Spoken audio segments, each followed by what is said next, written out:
सबसे पहले अमिताभ क्लासेज में आपका स्वागत है। आज हम पढ़ेंगे वॉइस और वॉइस में पढ़ेंगे future indefinite tense change to future continuous tense. जितने भी हमारे स्टूडेंट हैं, जो लोग भी पढ़ना चाहते हैं, वॉइस पढ़ना चाहते हैं, एक्टिव वॉइस, पैसिव वॉइस पढ़ना चाहते हैं, बिल्कुल ढंग नहीं आता है, वीडियो से जुड़े रहें, अंत तक वीडियो को जरूर देखें। कंफर्म है कि जरूर आपको समझ में आएगा, ये ध्यान रखिएगा। अगर आपने अभी तक मेरे चैनल को अगर सब्सक्राइब नहीं किया है तो कृपया करके सब्सक्राइब कर दें, लाइक कर दें और कमेंट जरूर करें। यहाँ पे ध्यान देंगे बाबू, बिल्कुल आसान है। एक्टिव वॉइस से पैसिव वॉइस, थोड़ा सा भी माइंड पे बोझ नहीं बनाना है, इसको एकदम आसान तरीके से आपको समझाया जाएगा, बिल्कुल है, आपको समझ में आएगा। ध्यान देंगे, future indefinite tense change to future continuous tense. सबसे पहले समझना है कि फ्यूचर इंडेफिनिट टेंस कैसे समझेंगे कि ये फ्यूचर इंडेफिनिट टेंस है। ध्यान देंगे बाबू, जब किसी भी मतलब टेंस में अगर सहायक क्रिया शैल और विल आ गया और क्रिया का फर्स्ट फॉर्म दिया है, क्रिया का रूप दिया है, तो आप तुरंत समझ जाइए कि ये फ्यूचर इंडेफिनिट टेंस है। अब एक्टिव वॉइस में अगर आ गया तो उसको हम पैसिव वॉइस में फ्यूचर कंटीन्यूअस टेंस में बदलेंगे। तो सहायक क्रिया क्या होगा? शैल बी और विल बी। वैसे आपको मालूम होगा बाबू, फ्यूचर कंटीन्यूअस टेंस में सहायक क्रिया के बाद से हम क्रिया में आईएनजी जोड़ते हैं ना। लेकिन जब हम एक्टिव वॉइस से पैसिव वॉइस बनाएंगे तो क्रिया में आईएनजी नहीं जोड़ेंगे, क्रिया का थर्ड फॉर्म रहेगा, चाहे कोई भी टेंस हो, ये याद रखिएगा। हमेशा एक्टिव वॉइस से पैसिव वॉइस बनाते समय हमेशा क्रिया का थर्ड फॉर्म ही यूज करते हैं। थोड़ा सा रूल देख लेते हैं। रूल यह है कि सब्जेक्ट को ऑब्जेक्ट के स्थान पर रखेंगे, ऑब्जेक्ट को सब्जेक्ट के स्थान पर रखेंगे, सब्जेक्ट को ऑब्जेक्ट के स्थान पर रखने से पहले बाई का प्रयोग करेंगे और हमेशा क्रिया का थर्ड फॉर्म यूज करेंगे। चलिए देखते हैं। सबसे पहले इस टेंस में देखते हैं अफर्मेटिव सेंटेंस, यानी स्वीकारात्मक वाक्य, जिसको हम साधारण वाक्य भी बोलते हैं। रूल देखिए आपका क्या, सबसे पहले आपको ऑब्जेक्ट को लिखना है, यानी कर्म को लिखना है, उसके बाद से शैल बी या विल बी।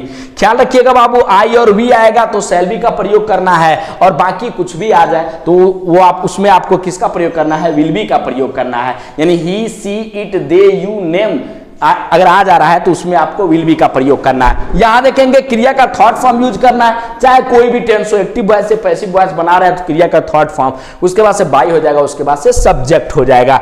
यहां देखेंगे एक्टिव, देखेंगे आई शैल लर्न माई लेसन दिया है बाबू, आई शैल लर्न माई क्या दिया है? लेसन। तो सबसे पहले देखिए, ये जो आई है ये आपका सब्जेक्ट है, ये शैल आपका हेल्पिंग वर्ब, लर्न जो दिया है ये आपका वर्ब है, यानी वर्ब का फर्स्ट फॉर्म, और ये जो माई लेसन दिया है बाबू ये आपका ऑब्जेक्ट है। रूल क्या करा? ऑब्जेक्ट को लिखिए। तो सबसे पहले माई लेसन, तो देख लीजिए यहाँ पे माई लेसन लिखा हुआ है, तो माई लेसन हो गया। अब यहाँ पे ध्यान देंगे, सिर्फ आई और वी के साथ में शैल बी का प्रयोग करना है, बाकी सबके साथ विल बी, ये ध्यान रहे। तो यहाँ पे देखिए माई लेसन के साथ क्या यूज करेंगे? Will be. और लर्न का थर्ड फॉर्म क्या होगा? लर्न, क्योंकि देखिए शैल बी और विल बी लगाने के बाद से हमको क्रिया का थर्ड फॉर्म यूज करना है, तो वही लर्न का लर्न हो गया। और उसके बाद से रूल क्या कर रहा है? बाई, तो यहाँ पे बाबू बाई हो जाएगा। और फिर इस सब्जेक्ट को जब हम ऑब्जेक्ट के स्थान पर ले जाएंगे तो आप पढ़े हैं एक्टिव से पैसिव वॉइस पिछले वीडियो में, तो आई को हम किस में बदल देंगे बाबू? मी में बदल देंगे। ओके, यहां ध्यान देंगे। You will help me tomorrow दिया है। सबसे पहले देखिए हमको ढूंढना क्या? ऑब्जेक्ट। इसमें ऑब्जेक्ट ढूंढ लेंगे, ये आपका सब्जेक्ट हो गया, ये आपका सहायक क्रिया, ये आपका वर्ब हो गया, ये आपका ऑब्जेक्ट हो गया। तो ऑब्जेक्ट क्या है बाबू? मी है। मी को इधर लाएंगे बाबू तो क्या होगा? आई होगा। और अभी मैंने क्या बताया? आई के साथ शैल बी का प्रयोग करना है कि विल बी का? शैल बी का। तो यहां पे आपका हो जाएगा बाबू शैल, और उसके बाद हो जाएगा बी। ओके, उसके बाद से क्रिया कौन सा फॉर्म यूज करना है? तीसरा। इसमें देखिए क्रिया क्या है? हेल्प। हेल्प का थर्ड फॉर्म क्या हो जाएगा बाबू? हेल्प न हो जाएगा। ओके, और उसके बाद से देखिए आपका रूल क्या कह रहा है? रूल ये कह रहा है कि आप बाई को लिखिए, तो यहां पे लिख लेंगे बाबू बाई, और उसके बाद से सब्जेक्ट लिखना है। यहां पे सब्जेक्ट क्या है? यू। यू को हम यू में ही चेंज करते हैं, तो यहां पे यू हो जाएगा। अंत में क्या बचा है? टुमारो, तो टुमारो को हम यहां लिख सकते हैं TOMORROW। एक चीज और याद रखिएगा बाबू, अगर आप चाहें तो हेल्प्ड टुमारो बाई यू भी लिख सकते हैं, ये ख्याल रखिएगा, ठीक ना। यहां देखेंगे अगला सेंटेंस है दे विल हेल्प हिम दिया है। बिल्कुल घबराना नहीं है, आप वीडियो से जुड़े रहें, बने रहें। कंफर्म है आपको एक्टिव वॉइस से पैसिव वॉइस ढंग आएगा, बस आपका मतलब ध्यान बोर्ड पे होना चाहिए और हमारी बातों को ध्यान पूर्वक आप सुने। दे विल हेल्प मी दिया है बाबू, ये देखिए ये आपका सब्जेक्ट है, ये विल जो है ये आपका हेल्पिंग वर्ब सहायक क्रिया, ये आपका हेल्प जो दिया है ये आपका वर्ब का पहला रूप है, और ये जो हिम है ये आपका क्या है? ऑब्जेक्ट है। तो चलिए सबसे पहले रूल क्या करा? ऑब्जेक्ट को लिखिए। ऑब्जेक्ट इसमें मैंने क्या बताया आपको, हिम। हिम हिम को जब इधर लाएंगे बाबू तो क्या होगा, ही होगा, तो यहाँ पे ही हो गया। अब ही के साथ शैल बी और विल बी में क्या यूज करेंगे बाबू, विल बी यूज करेंगे, क्योंकि सिर्फ आई और बी के साथ ही शैल बी का प्रयोग करना है। तो ही हो गया, विल हो गया, उसके बाद से क्या हो गया, बी हो गया। अब आपका रूल क्या कह रहा है, रूल ये कह रहा है कि यहाँ पे हेल्प दिया है। अब हेल्प दिया है तो फिर हेल्प का थर्ड फॉर्म क्या हो जाएगा, हेल्प्ड हो जाएगा। ओके, उसके बाद से क्या लिखेंगे, बाय लिखेंगे, और दे को आपको मालूम होगा किसमें बदलते हैं, देम में बदलते हैं। तो यहां पे आपका क्या हो जाएगा बाबू, देम हो जाएगा। उसके बाद से फुल स्टॉप का प्रयोग करेंगे। ओके, आगे देखते हैं निगेटिव सेंटेंस, नकारात्मक वाक्य। अगर फ्यूचर इंडेफिनिट टेंस अगर निगेटिव में हो, नकारात्मक के हो तो उसको फिर हम किस प्रकार से चेंज करेंगे। बहुत आसान रूल है, सेम उसी तरीके से, बस नॉट का यूज कर देना है। ध्यान देंगे, रूल देख लीजिए। रूल आपका क्या है, सबसे पहले आपको ऑब्जेक्ट लिखना है। अब इस ऑब्जेक्ट के अनुसार शैल या विल का प्रयोग कर लीजिए। उसके बाद से आप नॉट का प्रयोग कीजिए, और उसके बाद से शैल और विल बी, मतलब शैल बी और विल बी के बीच में आपको नॉट का प्रयोग करना है। उसके बाद से आपको बी का प्रयोग करना है। फिर देखिए क्रिया का तीसरा फॉर्म हो जाएगा, फिर आपका बाई हो जाएगा, और फिर क्या हो जाएगा बाबू, सब्जेक्ट हो जाएगा। ओके, ध्यान दीजिएगा।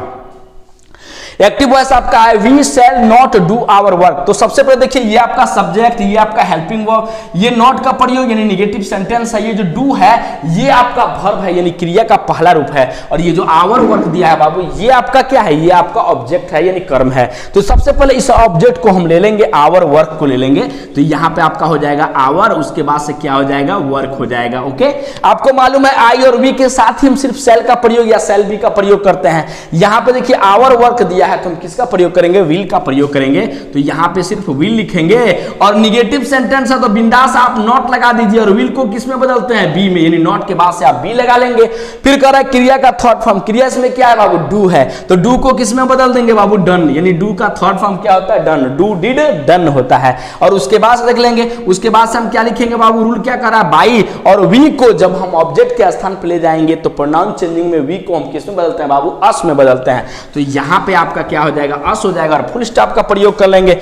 अगला सेंटेंस देखेंगे, एक्टिव जो दिया है आपका, Ravi will not sell to twice.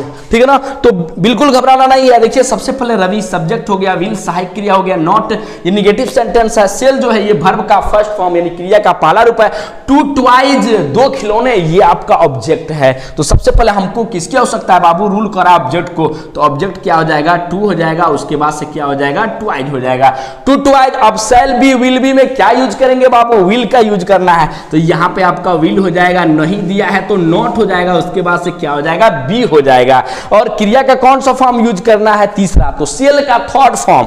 तो यहां पे हो जाएगा बाबू सोल्ड, सेल का थर्ड फॉर्म क्या होता है, सोल्ड, उसके बाद हो जाएगा बाई, और रवि को हम रवि में ही बदलेंगे, नाम को हमेशा नाम में ही चेंज कर देते हैं जो नाम दिया है। ओके, यहां देखेंगे एक्टिव दिया है, he will not read this book. बिल्कुल घबराना नहीं है बाबू। पैसिव देखिए किस प्रकार से लगेगा, पैसिव बिल्कुल आसान है इसका, ये हो जाएगा। सबसे पहले ऑब्जेक्ट लिखना है, तो ऑब्जेक्ट आपको मालूम होगा दिस बुक, तो ये सबसे पहले आपका दिस हो गया, और उसके बाद से क्या हो गया, बुक हो गया। दिस बुक के साथ किसका यूज करना है, शैल बी विल बी में विल बी का यूज करना है। तो ओनली यहां पे हम विल लिखेंगे, क्योंकि हमको नॉट का भी यूज करना है। विल के बाद से नॉट का प्रयोग कर लिए, विल में क्या छुटा हुआ है, बी छुटा हुआ है, तो यहां पे आपका बी हो गया। और रीड का थर्ड फॉर्म बाबू रीड होता है, रीड रेड रीड, तो रीड हो गया। उसके बाद से हम क्या लिखेंगे बाबू, बाई, और आपको मालूम होगा ही को जब हम चेंज करेंगे तो बाई हिम हो जाएगा। तो बाई हमने लिख दिया है, उसके बाद से क्या लिख लेंगे, हिम लिख लेंगे, और उसके बाद से फुल स्टॉप का प्रयोग कर लेंगे। ओके।